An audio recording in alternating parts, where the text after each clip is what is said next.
Welcome to 843 TV. I'm your host, Lisa Richardson. And I'm Betsy McDaniel, in for Catherine Madavant today. And today we're coming to you from the town of Hilton Head Island inside the Living Lab. And we are going to talk about some very important things today. The Chamber's here to tell us about the impact of Hurricane Dorian, and also someone from SCDOT is here to talk about that 278 corridor. Very important information. You won't want to miss it, so stay tuned for this episode of 843 TV. Where communities come to speak.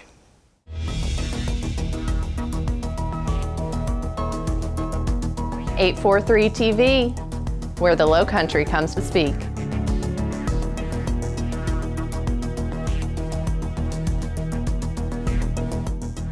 .843 TV, where communities come to speak.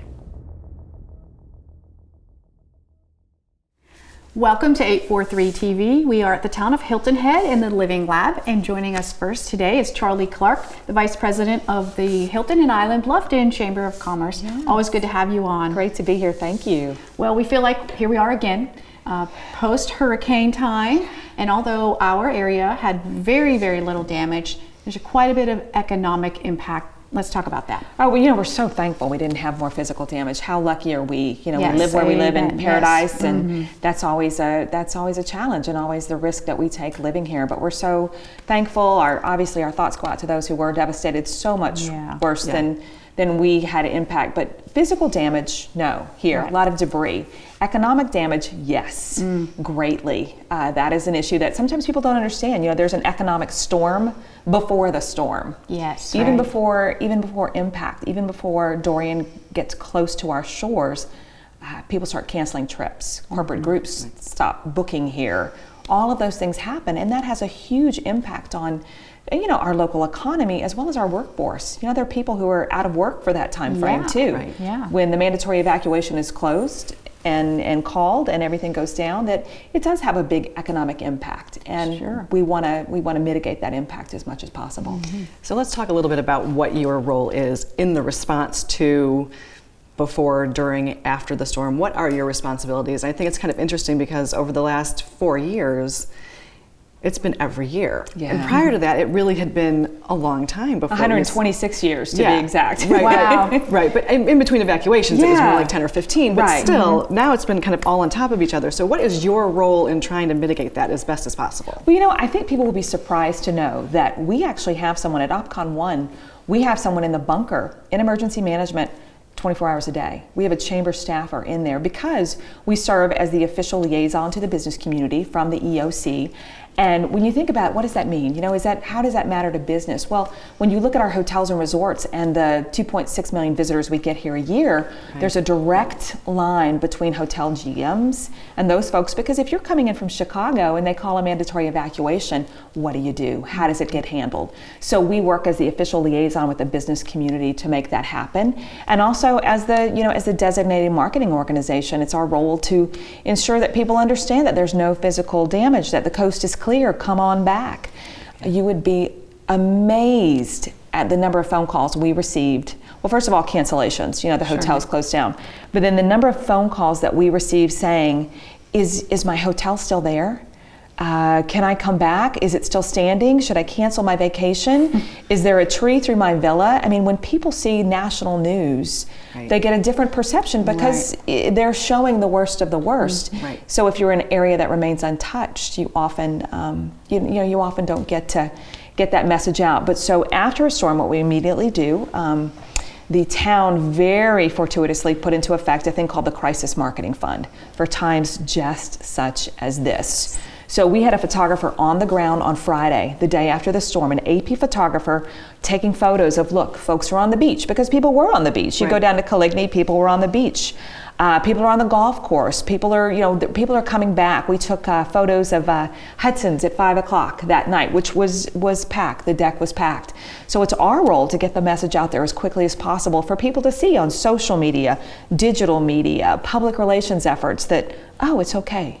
Hilton Head Island and the Low Country Bluffton, they're looking good. I can keep my vacation. I can book my vacation. Everything is fine. And because the miscommunication has been a key factor. Yeah. What do you recommend to people to really focus on as far as where to get the accurate reports? Yeah, there's no shortage of amateur weather folks For sure it out is, there right? A lot during the of storm. meteorologists Especially during come about. hurricanes. Yeah. Everybody has an opinion. Especially with social media, especially with the infiltration of news that we have 24/7 now. We always recommend people check official sources like the National Hurricane Center. We also say check local sources, because what you're seeing on the Weather Channel, as we talked about when they make that sweeping arm gesture that says the Carolinas. Oh, yes, the Carolinas. The Carolinas, people look at that. They look closely, and if you'll notice when they do that, to equate us with a hurricane that's happening in the Outer Banks, mileage-wise, is the equivalent of putting us into a hurricane that's in Miami. Wow. So Right, which you would never hear. I mean, that would never be talked about that way. It would never be explained that way. Yeah. The state of South Carolina did an interesting study last year after we'd had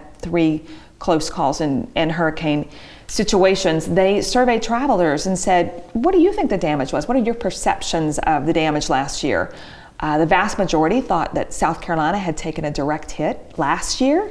Wow. Not the Okay. case. You're right. The vast majority said the damage, over 79% said the damage to South Carolina's beaches, including Hilton Head, was quote unquote pretty bad.